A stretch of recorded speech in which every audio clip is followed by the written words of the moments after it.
జై గురుదేవ్, జై జై భవాని. నేను మీ కందుల సానందం.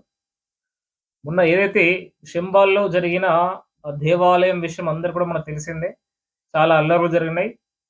ఎప్పుడైతే అక్కడ కోర్టు సర్వేకు ఆర్డర్ ఇచ్చిందో, ఈ పురావస్తు శాఖ వాళ్ళకి పంపించేది గదా! దానిపైన సర్వే జేయండి ఇదేంది అని జెప్పేసి పంపించింది గదా! సో, పంపించిన తర్వాత చాలా అల్లర్లయినాయి. సో, అందరికి మనకు తెలిసిన విషయమే. ఆల్ ఇండియా ముస్లిం పర్సనల్ లా బోర్డ్ ఏం జేసిందంటే, సుప్రీం కోర్ట్‌కి వెళ్లి లేఖ రాస్తారు. ఏమని? మీరు అట్లెట్లా ఇస్తారండి మీరు చిన్న చిన్న కోర్ట్‌లని ఎట్లిస్తాయి? లోయర్ కోర్ట్స్ ఎట్లా సర్వేకిస్తాయండి? అని జెప్పేసి సుప్రీం కోర్ట్ వీళ్ళు లేఖ రాయడం జరిగింది.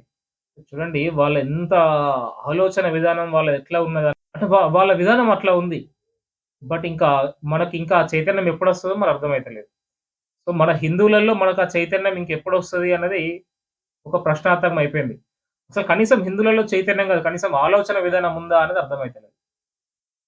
ఏదో అట్లా ఒక బొమ్మల్లాగా ఉంటున్నాం, చూస్తున్నాం. మరి మన మైండ్ ఎవడన్నా వాష్ చేసిండా? లేకుంటే మనల్ని ఇట్లా తయారు చేసిండా కూడా తెలవదు. ఈ వీడియోస్ కూడా మనం చూస్తున్నామంటే చూస్తున్నాం అంతే. అది కాదు ఇదేముందో సబ్జెక్ట్ అన్నట్టు అయిపోయింది కథంతా. అలాంటి ఆలోచన విధానంలో మనం ఉన్నాము. బట్ ఇలాంటి పనికొచ్చే వీడియోలు మనం ఇంకో 10 మందికి షేర్ చేయాల్సిన అవసరం ఉంది. ఈ వీడియో మనం ఇక్కడి వరకు చూసినామంటేనే దేశం కోసం, ధర్మం కోసం ఆలోచించే వ్యక్తులమని అర్థము. ధర్మో రక్షిత రక్షిత అన్నట్టుగా అదే ధర్మంలో భాగంగా మీరు గూడా ఇలాంటి వీడియోను ఈ ఛానెల్‌ని సబ్స్క్రైబ్ చేయండి. ఇంకో 10 మందికి షేర్ చేయండి. ఈ విషయం గురించి మీ అమూల్యమైన అభిప్రాయాన్ని కింద కామెంట్ ద్వారా తెలియజేయండి. మీరిచ్చే అర నిమిషం సమయం ఈ హైందవ సమాజానికి తోడ్పడుతుంది.